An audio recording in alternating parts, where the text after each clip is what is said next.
When I first came into the role as learning about the nonprofit world from K-12 up to 33 years, trying to understand how to align the resources, how to align not only just funding, but human resources. We are all about the same work. We all want to elevate, empower, and build our young people. And I sat in spaces many times being asked to come to various meetings. And I hear the same objectives, I hear the same mission, same vision. We want to empower young people. If we would take time to maybe just strategically look at each strategic plan and see how they align with United Way, how they might be aligning with the Community Foundation, how they align with Girls for Change. We have so many programs, so many nonprofit agencies. And if we all would just try to come in the same space, that networking and that partnership that we need to develop. If you're doing the same work or something similar to what I'm doing, then let's see if we can join our efforts together.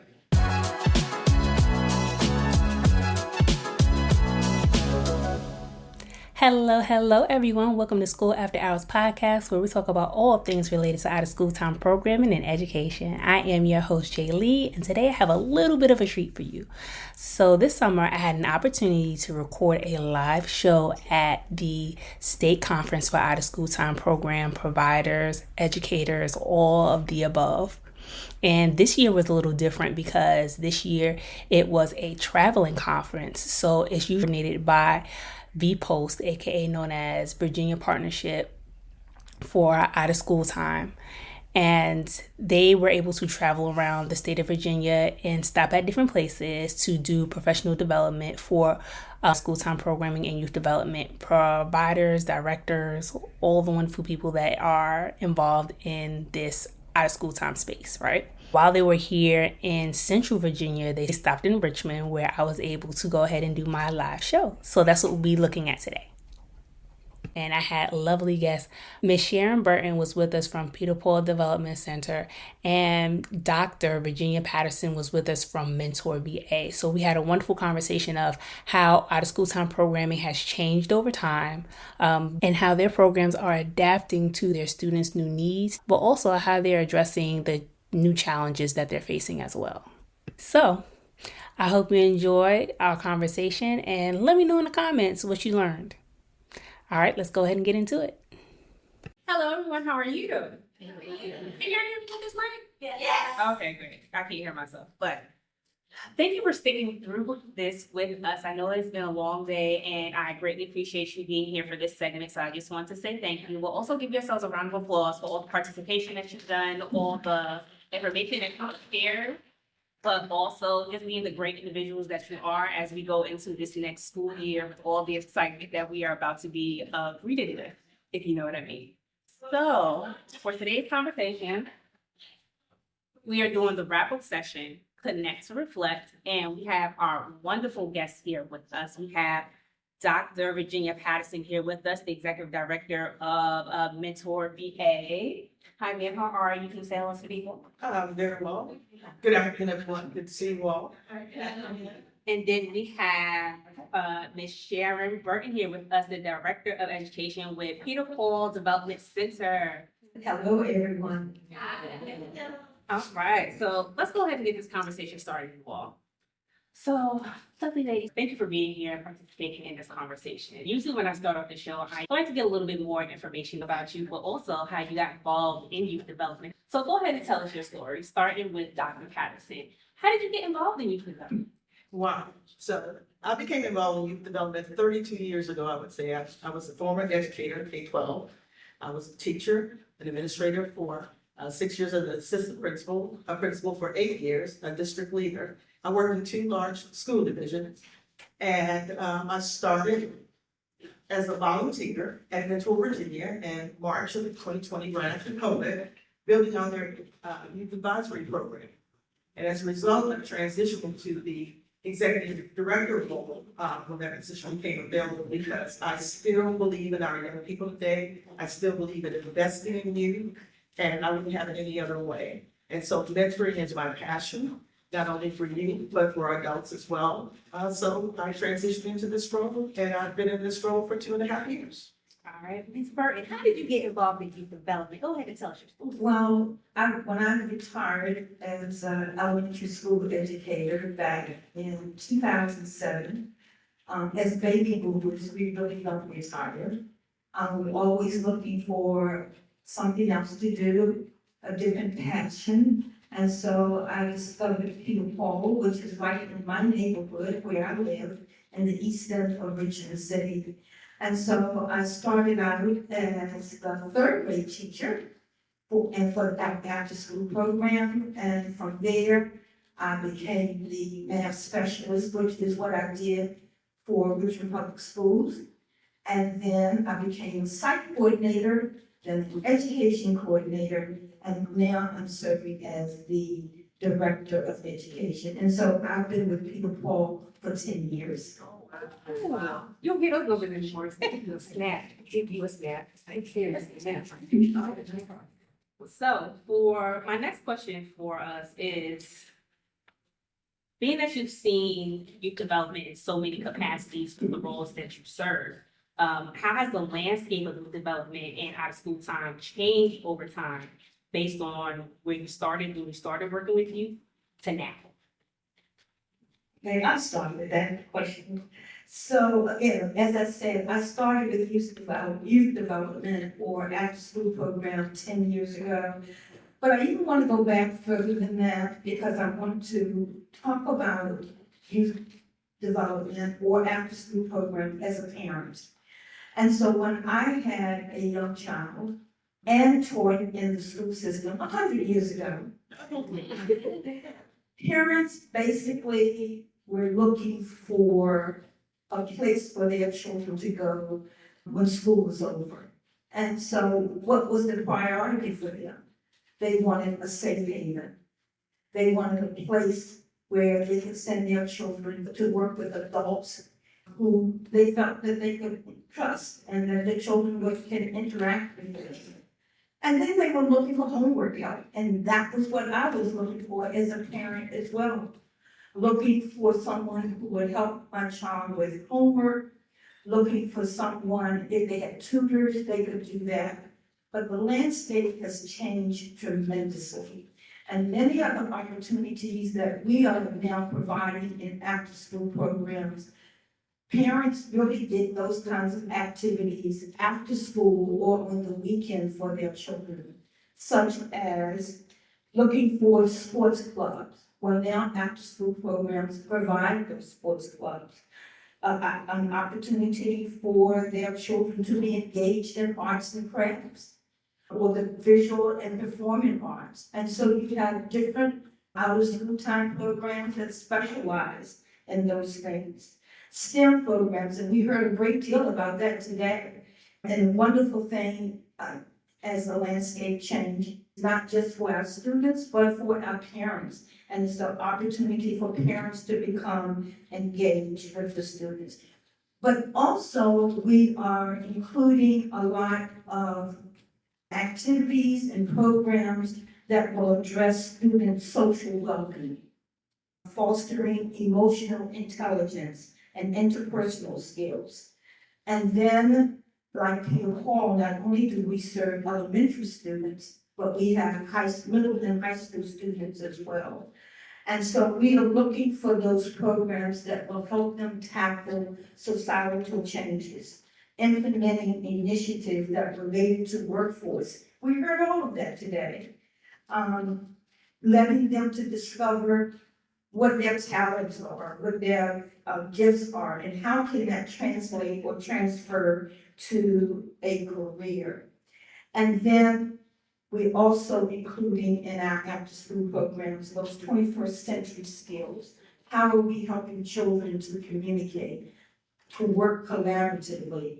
All of those wonderful things that we've heard over and over and over again. So it has changed. It has moved from a safe place for homework help to really giving students and looking at diverse students and all the things that they need. So after-school programs can decide which other programs they want to address. How much did Dr. Patterson? I like to say, and within the landscape and all those things she named as it relates to out-of-school programs, mentoring plays a key component. When I was a building leader, I did that for 8 years. I had to build out my own mentoring program within my school, and it looked different from normal mentoring, which you would consider after school, because I pulled in 120 Fort Lee cadets to come in and work with my young people on guided reading instruction, in which we trained them to be able to be instructional professionals during the school day. They needed volunteer hours, and we also needed that support in the academic arena. So having said that, mentoring played a key role, but not only that, it was not just for academics. What took place thereafter is they became lunch buddies. They became our curriculum people whenever we needed them. They signed up on Genius and they came in every day, work with the same student 5 days a week. It can be done, it can be built down, but mentoring plays a key role. Another part of mentoring in the workplace, we currently work with training students, interns, and supervisors at nonprofits, corporates, companies, agencies, anyone who needs our service. So the important key piece to that is that we want mentors in place, but we want effective mentors in place. Mentors that can build a relationship, a trusting relationship that understands the young person and really wants to cultivate that mentoring relationship within your after-school programs. So that's one of the landscapes that has changed. And the difference right now is that we are struggling, it's a challenge, getting volunteers into place since COVID has happened. But we are being intentional and very deliberate. We'll come to your place to train individuals that you have volunteers. We'll help you try to find volunteers to work with your after-school programs, but also within those volunteer programs, become mentors. And what I always will submit when we talk about family and parental engagement, engage your PTAs and your PTOs and ask them to find volunteers and become volunteers. They will be your biggest cheerleaders and your most consistent, I would say, partners. I know that's right. I'll definitely go to the PTA and ask them. And they're more than willing to help in the process because they understand that you're servicing kids, you want the same things for them. So that is a great suggestion. And speaking of challenges, that brings me to my next question. What are some of the challenges, but also what are some of the opportunities you've seen over time in after-school programming? But after the pandemic, what are some of the challenges and what are some of the benefits that you see? Okay, so I'm going to start with our alpha generation, and those are the children that we have now in our elementary and in 6th grade, 7th grade. Those are our babies who started, many of them started their education virtually. So many of them learned a great deal, some of them did not, but virtually you cannot interact. It limits your social interaction with each other. And so that's one of the challenges that we see. And so what do they do to become social? They turn to devices and they turn to social media platforms. Unfortunately, that is also where we have to deal with the cyberbullying as well. So what are the opportunities for that? We saw a great exercise today, and that was using music and how to get them to interact and collaborate with each other through music. We also know that they're getting ready to go back to school, and many of the schools are banning cell phones. And particularly for our teenagers, it's going to be a little bit of withdrawal there. We recognize that. So as a youth development program, as an out-of-school time program, we have to decide, will we give them time to decompress with their cell phones and reconnect, or ban it totally? That is the discussion that we're having at Peter Paul. And then what kinds of filters do you put in place to ensure that it becomes healthy? The other thing that we are doing to address the social part is the social emotional learning that is incorporated in our program, and then more and more community circles that we are using when they first come in as well. Nice. And when it comes to mentoring, what are some of the challenges that you've seen, but also what are some of the opportunities you've seen as well? When we talked about volunteerism, but what I heard a lot about today was the emphasis on equity without using the word identity.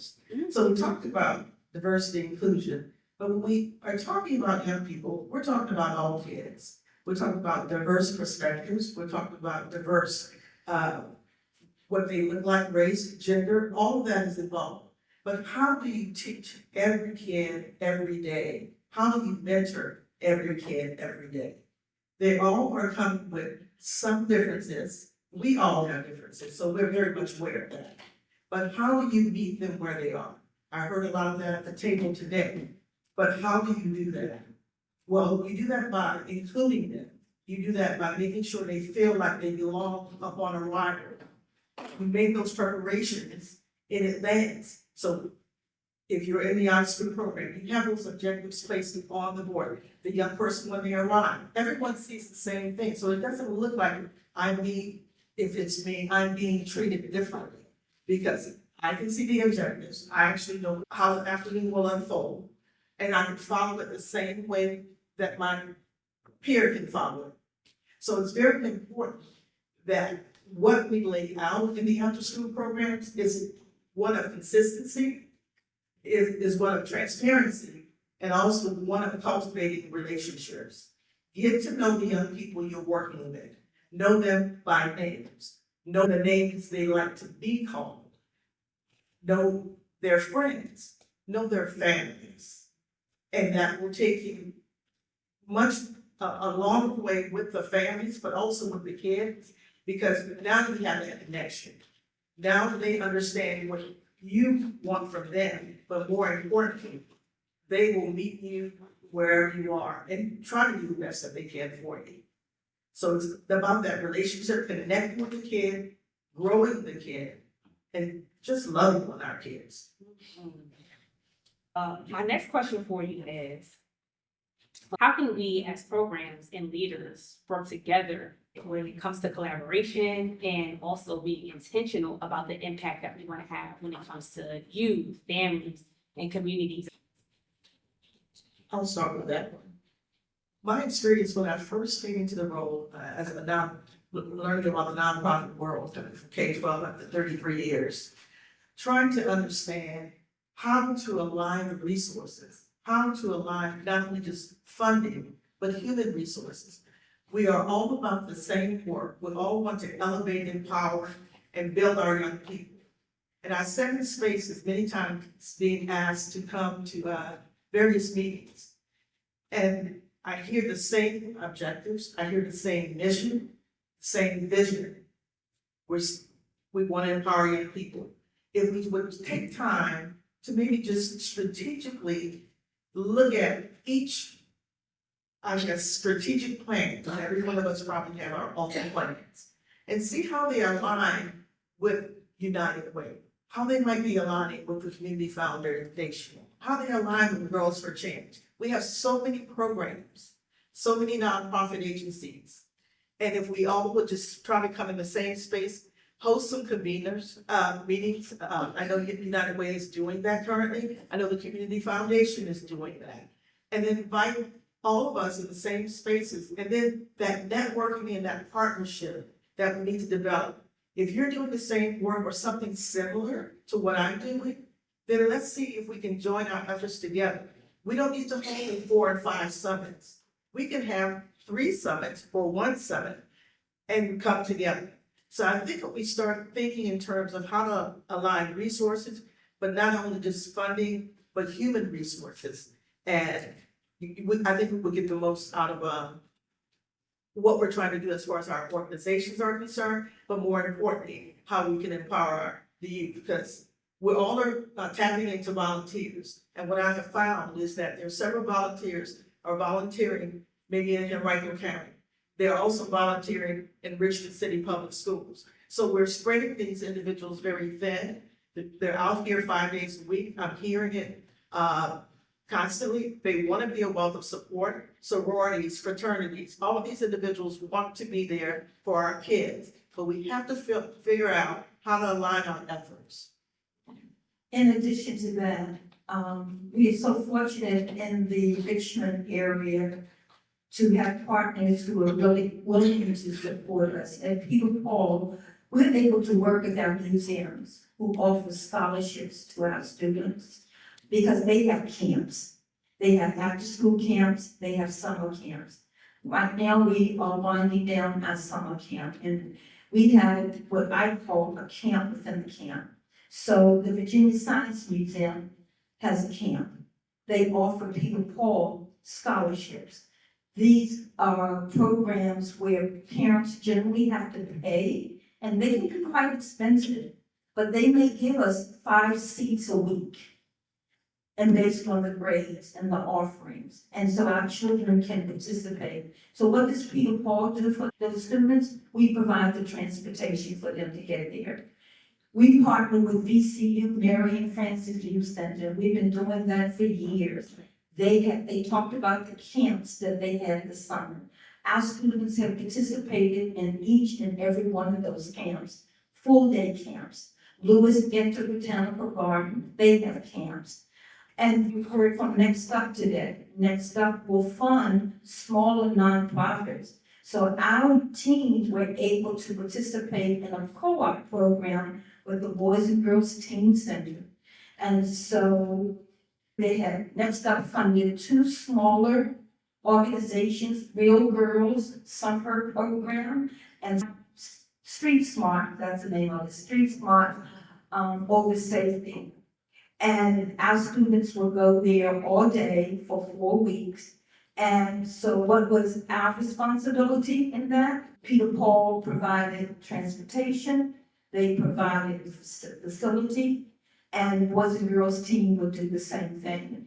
And so we've learned that we can't do everything for everyone, and we have to reach out and not compete with each other, but how do we join together to help our children? And there are enough children to go around. That is right. There are enough children to go around, and that's how we do it, and we look forward to that. Awesome. And last question for you all. Based on all the information that we received today, a lot of pouring, a lot of sharing, what are some of the conversations we need to continue to have? Not just with our leaders, our community leaders, those that are making policies and those that are not. What conversations do we need to continue to have about our youth and our profession? So I think we need to continue to join forces with VPOST and supporting them and getting the funding that they got. $5 million, is that what I heard? Yes. That is no small feat. That is no, exactly. And working with them to get the government to change. So one example, 21st century, when it first started out, it was school-based grants, and now they are, what I've heard today, community-based grants. And so again, joining with VPOST and VCU Youth Development Network and continuing to have those kinds of conversations to see how we can support all the wonderful programs that we have. And I would also collect that, however, also work with your legislative bodies in the branches of government. Start with your local school boards, right where you are, in whatever locality you are in. And then teach the advocacy skills to some young people to have them actually engage in conversations with their legislator, their representative, their delegate. These individuals will come out, but they will also allow them to spend time in their space. And if you go right to the LGIS site, you can sign up. You can also participate and engage in a letter writing campaign based on things that are going on within your community that you want to see change or shift. And I would submit that you become engaged and involved, not just during election time right now, but throughout the year.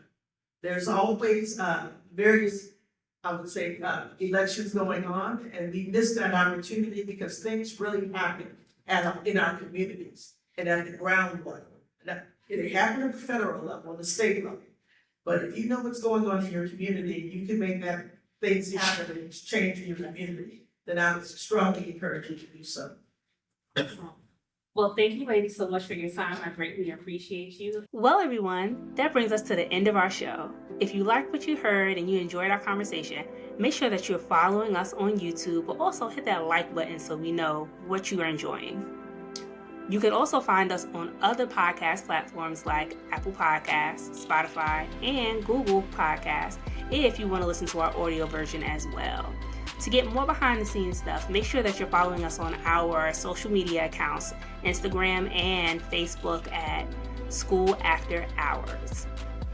Well, that's all I have for today. In the words of Mr. Arthur Ashe, start where you are, use what you have, do what you can. Until next time, y'all. Bye-bye.